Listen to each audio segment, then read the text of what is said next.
Hello students, welcome back on Mahari Devi Tapadia Girls College YouTube channel. In this class I am going to progress a very important poem, and the poem name is Go and Catch a Falling Star, which is written by the great Egyptian poet John Donne. John Donne, also known as the master of metaphysical poets. So student, this is the third stanza which I explain in this video. Let's begin. आप already इस पे 2 video देख चुके हैं, means आप already इसके 2 stanzas देख चुके हैं जो मैंने आपको एक्सप्लेन किए थे।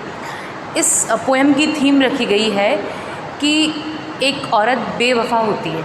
इस पोएम की थीम क्या रखी गई है, अगर हिंदी में हम बात करें तो कि औरत बेवफा होती है। किसी भी ऐसी औरत को ढूंढना जो कि बहुत ब्यूटीफुल हो और ब्यूटीफुल होने के साथ में ऑनेस्ट हो, ट्रू हो, इज़ लाइक इम्पॉसिबल। वो जॉन डन जो है यहाँ ऐसे बोल रहे हैं कि अगर कोई लड़की बहुत सुंदर है, ठीक है, और अगर सुंदर होने के साथ साथ वो ऑनेस्ट भी हो, ये तो इम्पॉसिबल बात है। ऑनेस्ट मीन्स सच्ची हो, ट्रू हो एकदम, है ना, अपने बिलव के लिए लॉयल हो, तो ऐसा मिलना इम्पॉसिबल है अकॉर्डिंग टू जॉन डन। सो आप बोल सकते हैं कि ये एक एंटी फेमिनिज़म पे ये पोएम बनी है। और इसके फर्स्ट स्टेंजा में 7 इम्पॉसिबल टास्क के बारे में बात की गई है कि जैसे इसकी जो फर्स्ट लाइन है वो भी जो है, इसका जो टाइटल है पोएम का, go and catch a falling star, वही है कि जाओ और टूटते हुए तारे को पकड़ो, ठीक है। मैंड्रिक रूट से बच्चा पैदा करो, it is also impossible. Then past years कहाँ गए, कोई बताएगा कि हमारे जितने बीते हुए साल है वो कहाँ गए, तो ये भी इम्पॉसिबल है। ईर्ष्या से कैसे बचा जाए, ये भी इम्पॉसिबल है। डेविल के पैरों को किसने चीरा, ये भी बताना इम्पॉसिबल है। इसके अलावा कि कोई ऐसा बंदा जो कि बहुत ज़्यादा ऑनेस्ट हो और सक्सेसफुल हो, ऐसा कौन सा बंदा है, तो ये भी इम्पॉसिबल है। और जलपरियों को गाना कैसे सुना जाए, मरमेड जो है जलपरियाँ गाना गाती है, उनके गाने को कैसे सुना जाए, ये कोई सिखाएगा मुझे, तो ये भी इम्पॉसिबल है। तो स्टार्टिंग के फर्स्ट स्टेंजा में इन्होंने 7 इम्पॉसिबल टास्क के बारे में बात की है। देन सेकंड स्टेंजा में ये बोल रहे हैं कि अगर आपको ऐसी स्ट्रेंज और इम्पॉसिबल चीज़ों को, इनविजिबल थिंग्स को देखना है, तो you have to ride 10,000 days and night. तो आपको 10,000 days and night means about 27 years तक क्या करना पड़ेगा, राइड करना पड़ेगा। जब तक कि आपके बाल सफ़ेद नहीं हो जाते तब तक आप राइड करो, मीन्स बाहर निकलो किसी भी व्हीकल पे, या उस टाइम घोड़े हुआ करते थे तो घोड़े पे कहीं भी आप निकलो, 10,000 डेज़ एंड नाइट तक आप फाइंड करो, इनविजिबल चीज़ों को देखो, वंडर स्ट्रेंज जो अजीब चीज़ें हैं, अजनबी चीज़ें हैं, है ना, अद्भुत नज़ारे हैं, उनको अगर आप देखना चाहते हो तो आपको राइड करना पड़ेगा।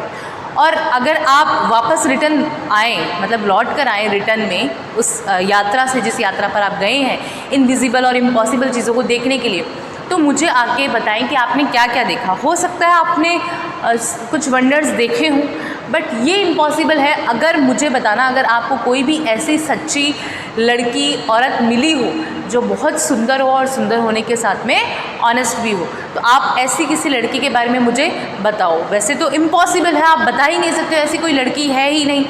फिर नेक्स्ट स्टेंजा में वो बात कर रहा है, इफ़ दाव फाइंड्स वन, अगर तुम, दाव ये सब जो दाव, दी, हैज़, ये सब आर्किक लैंग्वेज है। तो दाव मतलब यू किसको कह रहा है, जो 10,000 डेज़ एंड नाइट तक जो इनविजिबल चीज़ों को देखने के लिए निकला है, राइड कर रहा है, उसको कह रहा है इफ़ दाव फाइंड्स वन, अगर तुम कोई ऐसी औरत फाइंड कर भी लेते हो कि एक आदमी मिल जाती है कि चलो ये बहुत सुंदर है, सुंदर होने के साथ ऑनेस्ट, ट्रू एंड लॉयल है, तो इफ़ दाव फाइंड्स वन, अगर तुम एक फाइंड कर भी लेते हो तो लेट मी नो, तो मुझे बताना, मुझे आकर ज़रूर बताना कि भाई ऐसी औरत मिल गई। सच अ पिलग्रिमेज वर स्वीट, तो मैं ये मानूंगा कि तुम्हारी जो यात्रा है वो एक धार्मिक यात्रा बन गई।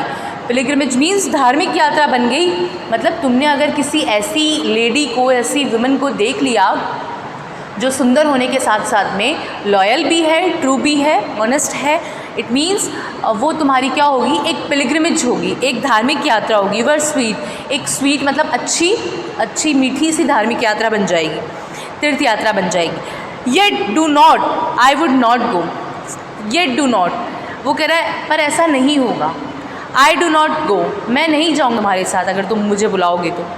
दाउ at next door we might meet, हो सकता है कि ऐसी कोई औरत हमें अपने नेक्स्ट डोर पे मिल जाए।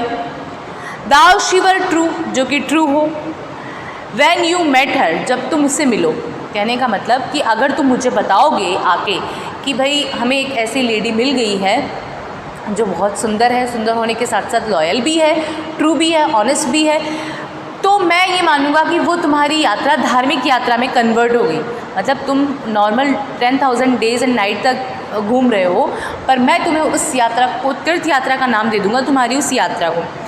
Yet do not I would not go, पर मुझे पता है ऐसा नहीं होगा, मैं तुम्हारे साथ नहीं जाऊँगा अगर तुम मुझे बुलाने आओगे। Thou at next door we might meet, क्या पता है ऐसी लेडी से तो हम हमारे नेक्स्ट डोर पे ही मिल लें।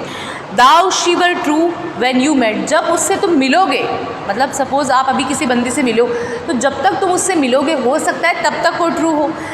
कोई बंदा सपोज़ आपसे मिल रहा है तब तक आप ट्रू हो, और जैसे ही वो आपके पास से गया और आपके पास में कोई लड़का दूसरा आ गया, उसने आपसे बात कर ली या उसने आपको प्रपोज़ कर दिया, तो वो क्या होगा, आपका डिसऑनेस्ट हो जाएगा। मतलब तब तक आप लॉयल थे जब तक वो बंदा मिला, अकॉर्डिंग टू जॉन डन, ये मैं नहीं बोल रही हूँ, अकॉर्डिंग टू जॉन डन, कि जब तक हो सकता है कि वो ऐसी कोई लेडी तुम्हारे नेक्स्ट डोर पे ही रहती हो, पर जब तक तुम उससे मिलोगे, व्हेन यू मेट हर, जब तक तुम उससे मिलोगे, and last till you write your letter, और जब तक तुम लेटर लिखोगे मुझे बुलाने के लिए, मुझे बुलावा भेजने के लिए कि भाई ऐसी कोई लेडी हमें मिल गई है, तो जब तुम मुझे लेटर लिखोगे, है ना, when you met her at last till you write your letter, जब तक तुम अपना लेटर लिखोगे, yet she will be false, तब तक वो हो सकता है गलत हो जाए, मीन्स वो किसी और से मिल ले।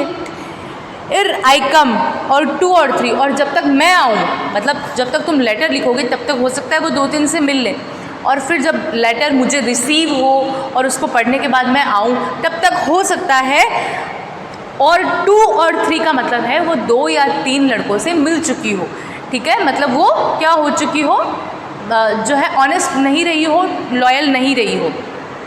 सो आई होप आपको थर्ड स्टेंजर समझ में आ गया। थर्ड स्टेंजर में यही है कि अगर आपको कोई ऐसी लेडी मिल जाती है जो बहुत सुंदर होने के साथ ऑनेस्ट है, तो मैं ऐसी यात्रा को क्या बोलूँगा, तो पिलग्रिमेज बोल दूँगा, तुम्हारी तीर्थ यात्रा या धार्मिक यात्रा मान लूँगा।